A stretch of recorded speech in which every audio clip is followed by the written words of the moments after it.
Pemirsa, mantan Gubernur Jawa Barat Ahmad Heriawan dimintai keterangan oleh penyidik Bareskrim Polri terkait dengan kasus dugaan korupsi di Bank Jabar Banten Syariah. Ada Humaira Balkis yang akan melaporkan dari Mabes Polri. Balkis, informasi apa yang coba didapatkan oleh penyidik dari mantan Gubernur Jawa Barat Ahmad Heriawan dalam kasus dugaan korupsi di Bank Jabar Banten Syariah ini? Ada dua hal yang menjadi fokus dari penyidik di Tipikor Mabes Polri ketika meminta keterangan dari mantan Gubernur Jawa Barat Ahmad Heriawan atau yang akrab disapa Aher. Yang pertama adalah mengenai posisi Aher di Bank Jabar Banten atau BJB.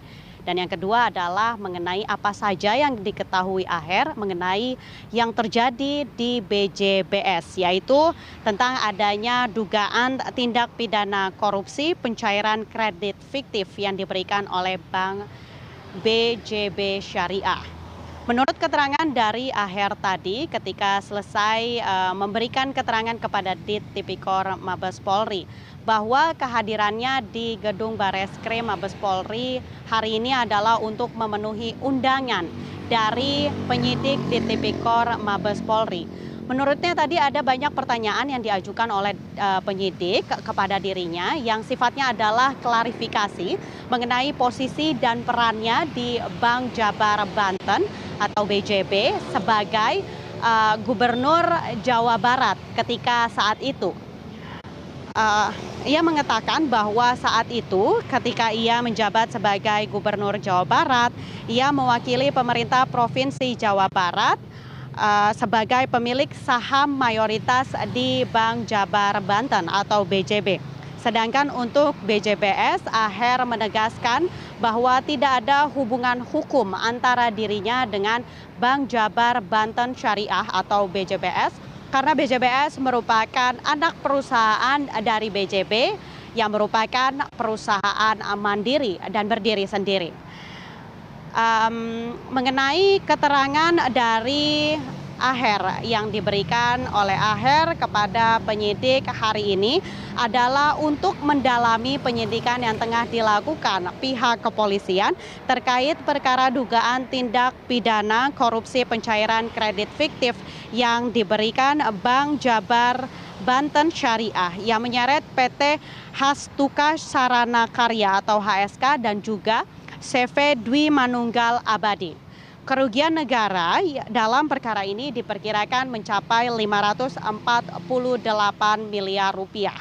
Dana sebesar 548 miliar rupiah ini dicairkan oleh Bank Jabar Banten Syariah kepada dua perusahaan tersebut untuk pembiayaan pembangunan Garut Superblok di Garut, Jawa Barat periode 2014-2015. Berikut pernyataan Aher tadi usai diminta keterangannya oleh penyidik di Tipikor Mabes Polri. Saya tidak banyak tahu ya tentang bagaimana kegiatan di BJBS. Adapun tentang kredit macet tadi disinggung ya, saya tidak mengetahui perencanaan keputusan dan lain-lain karena ya saya sebagai pemegang saham di BJB bukan di BJBS sehingga saya tidak tahu menau.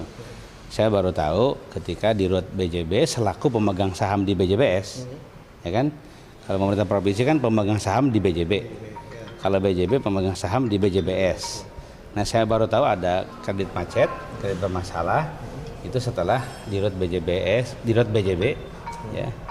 Saya tahu ada kredit bermasalah di BJBS itu setelah ada laporan dari BJB selaku pemegang saham di BJBS. Dalam kasus ini pihak kepolisian telah menetapkan mantan PLT Direktur Utama Bank Jabar Banten Syariah, yaitu Yoci Gusman sebagai tersangka.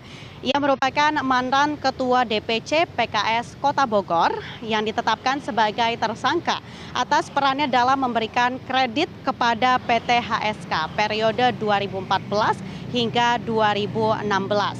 Yoci Gusman diduga tidak menaati prosedur saat memberikan kredit ke AW selaku pimpinan PT HSK dalam memberikan fasilitas pembiayaan sebesar 548 miliar rupiah.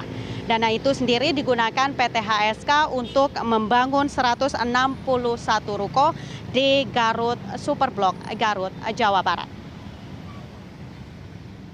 Vera.